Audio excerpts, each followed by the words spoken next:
बनी कि अगर कॉलेज की फीस और खर्च पूरे नहीं हुए तो उसे वापस गांव जाना पड़ेगा। एक दिन मन में खतरा आया, अगर वह फेल हो गई या पैसा नहीं जुटा पाई तो? उसकी नींद उड़ गई। फाइनल परीक्षाओं से 1 महीने पहले मैनेजमेंट की पेपरों में से एक इतना कठिन निकला कि सीमा को डर लगा कि इस एक पेपर की वजह से पूरा परिणाम खराब हो जाएगा।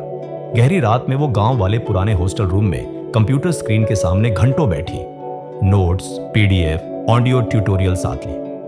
वह दिन रात एक कर दी। परीक्षाओं के नतीजे जब आए तो सीमा चौंक गई। उसने पूरे कॉलेज में 3रा स्थान प्राप्त किया।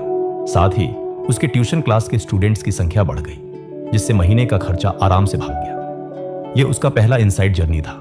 सीमा ने सोचा, क्या वह अब यहीं रुक जाए या अपना सपना पूरा करे? उसने तय किया कि एमबीए जरूर करेगी और अपने गांव और किसान परिवार की जिंदगी में बदलाव लाएगी। एमबीए में दाखिला लेने के लिए नया फाइनेंशियल एड लिया।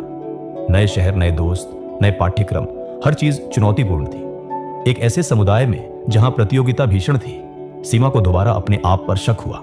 लेकिन खेती से प्राप्त अर्थशास्त्र की समझ और जीवन के संघर्षों ने उसे मजबूत बनाया। उसने हर प्रोजेक्ट फुल इमोशन और मेहनत से पूरा किया। एमबीए पूरी हुई। पहली नौकरी एक कृषि स्टार्टअप में काम की।